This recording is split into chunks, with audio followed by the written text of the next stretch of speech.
বড় ভাই মুরাদনগর কোন গ্রাম? না আমি এমনি গেছি দাওয়াত খাইতে এটাই কইতাম।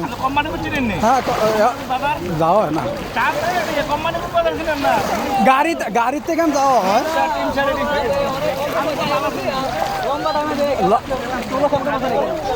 আমাদের সব বাহিনী এখন গোসল করতে আছে।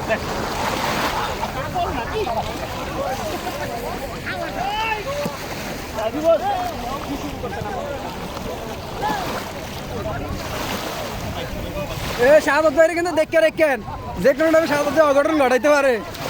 শাহাদতের বউ কিন্তু আশেপাশে ঘুরতে আছে।